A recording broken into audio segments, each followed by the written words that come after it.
Assalamualaikum warahmatullahi wabarakatuh. Perkenalkan nama saya Isa Moida dengan NIM 2202431038 dari kelas Energi 4A. Di sini saya akan mempresentasikan mengenai hasil praktikum pengukuran fisis Fantes. Baik, di sini ada tujuan dari praktikum, yaitu mampu menghitung kecepatan udara. Selanjutnya, mampu mengukur daya motor, dapat mengetahui distribusi aliran pada saluran, dapat mengetahui hubungan daya dengan debit aliran dan kecepatan aliran. Selanjutnya ada dasar teori. Di sini ada pengertian dari fan. Fan adalah alat untuk mengalirkan udara. Karena itu, fan dikenal dengan sebutan penukaran penghembus atau pembuang udara. Fan biasanya terdiri dari baling-baling atau pisau tetap ke sebuah hub. Biasanya disebut impeller. Mekanisme penggerak seperti motor atau drive belt akan terhubung untuk menciptakan gerak rotasi impeller. Mekanisme gerak bisa diatur sehingga alirannya bisa sentrifugal maupun aksial. Selain itu, fan biasanya diklasifikasi menjadi dua, yaitu fan aksial dan fan sentrifugal. Pada fan aksial, udara atau gas mengalir sejajar dengan sumbu putar, sedangkan pada fan sentrifugal, udara atau gas mengalir tegak lurus dengan sumbu putar. Selanjutnya ada persamaan kontinuitas dan persamaan Bernoulli. Persamaan kontinuitas menyatakan bahwa untuk aliran fluida tak kompresibel, produk luas, penampang, dan kecepatan aliran akan tetap sama di setiap bagian. Di bawah ada rumusnya. A1 dikali V1 sama dengan A2 dikali V2. Sedangkan persamaan Bernoulli, bunyi hukum Bernoulli yang menyatakan bahwa kenaikan kecepatan aliran dari fluida mampu menyebabkan adanya penurunan tekanan fluida secara bersamaan. Dari rumus turunan kan ini, terus dapatkan kecepatan fluidanya yaitu V sama dengan akar 2 V1 dikurang V2 per rho. Oke, selanjutnya ada boundary layer.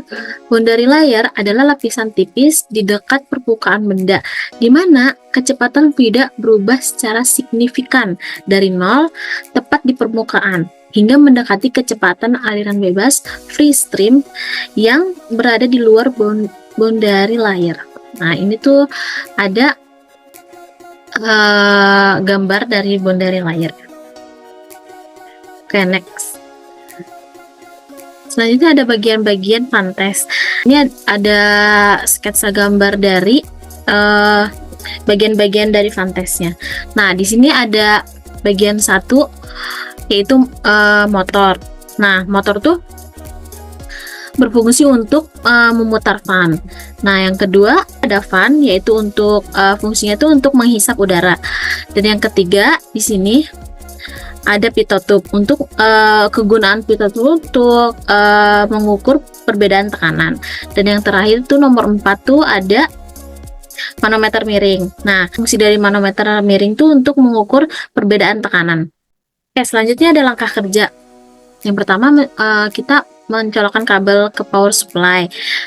Selanjutnya, menyalakan Fantes, mengecek sistem, mengatur kecepatan motor, mengatur ketinggian pitot tube dengan interval 0 sampai 13,5 cm. Naikkan ketinggian dengan penambahan 1,3 cm. Mencatat data. Data yang diambil tuh, data yang dicatat adalah torsi, tegangan, perbedaan tekanan, arus, suhu, RPM, ketinggian pitot tube. Selanjutnya, mematikan kembali alat dan menganalisis data. Selanjutnya ada data dan grafik dari pengujian. Nah, di sini ada data pada RPM 508, di mana RPM-nya 508, P-nya 5, torsinya 0,49, T2 30, V-nya 25, I-nya 1,03. H-nya di sini tuh H-nya yang berbeda-beda karena kan ketinggiannya diatur dari 0 sampai naik, tiap naiknya tuh 1,3. Jadi untuk H-nya tuh didapatkan segini dalam 10 kali. terakhir tuh 11,7, terus V3-nya tuh 10. Nah, dari tabel di sini kita dapat grafiknya. Nah, grafik di sini tuh yang kiri tuh grafik ketinggian terhadap beda tekanannya. Nah, pada 508 rpm. Nah, di sini tuh di kanan grafik ketinggian terhadap kecepatan pada 508 rpm.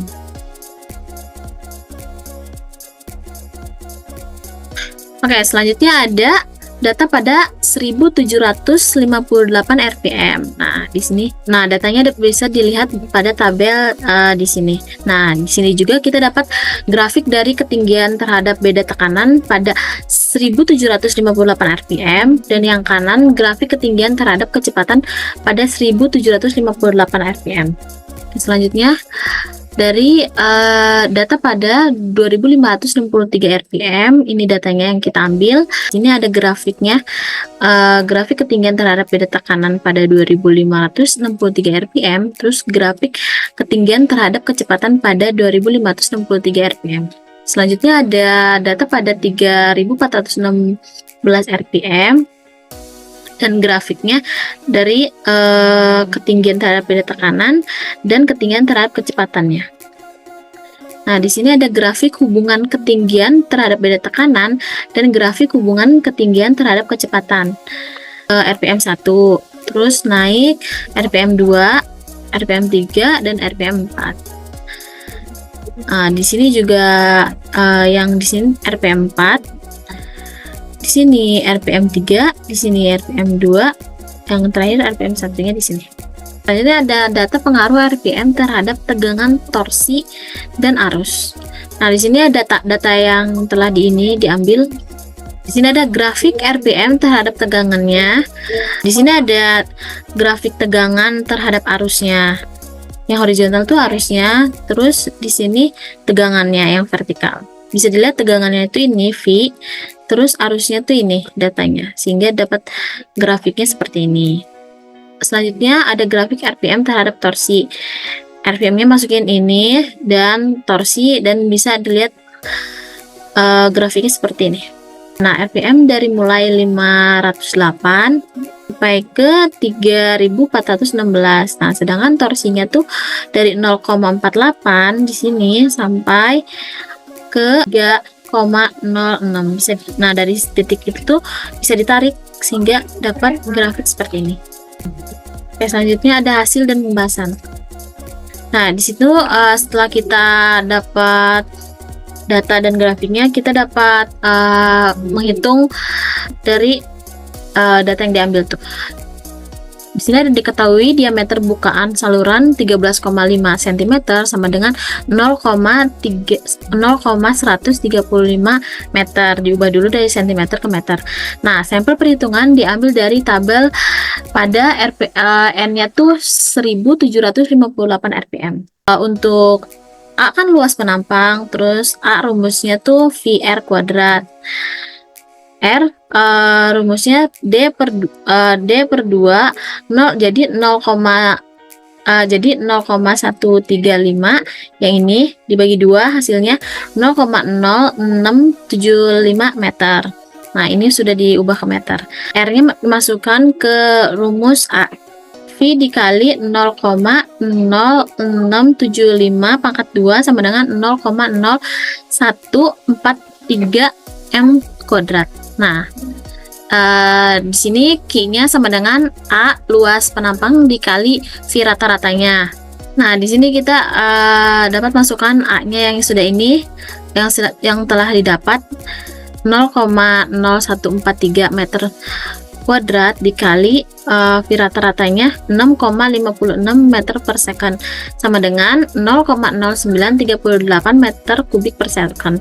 Nah, di sini ada rumus omega sama dengan N kali 2V per 60. Nah, kan RPM-nya 1758 dikali 2 dikali V sama dengan 60. Dan hasilnya 184,097 radian per second.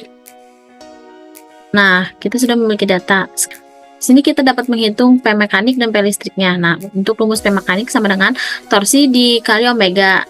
Nah, torsinya tuh masukin, kita menghitung yang ini dulu, yang untuk contoh kan, menghitung yang RPM 1758. Kita masukin torsinya. Torsi di sini tuh 1,58 dikali omeganya 184,09. Nah, omeganya 184,09 bisa dikalikan dan mendapatkan hasil 290,86 watt. Untuk PL listrik rumusnya dengan V kali I. Dimasukin V-nya 90 dan I-nya 3,56. Dapat hasilnya 320,4 watt. Nah, di sini bisa menghitung efisiensi. Nah, efisiensi rumusnya tuh P mekanik dibagi P listriknya dikali 100%. Nah, dimasukin dari hasil yang telah dihitung ini ke masing-masing, terus dikalikan 100, dapatlah hasil dari efisiensinya yaitu 90,7%. Kesimpulannya yaitu data perbedaan tekanan dari pitot pipa dan manometer miring diperlukan untuk menghitung kecepatan udara. Persamaan Bernoulli digunakan untuk menghitung kecepatan. Selanjutnya, pengukuran daya motor mencakup pengukuran tegangan, arus, dan faktor daya motor serta perhitungan efisiensi. Selanjutnya, distribusi aliran udara pada saluran dapat dipelajari dengan menggunakan anemometer untuk mengukur kecepatan udara di berbagai titik, mencatat hasilnya, dan menganalisis data untuk mendapatkan pemahaman tentang pola aliran dan kinerja sistem saluran. Yang terakhir, untuk menghitung kecepatan fluida yang terjadi di dalam sistem, maka dapat menggunakan rumus tabung Pitot-Tube, yaitu V sama dengan akar 2 dikali P1 dikurang P2 dibagi rho. Oke, sekian presentasi dari saya. Terima kasih. Assalamualaikum warahmatullahi wabarakatuh.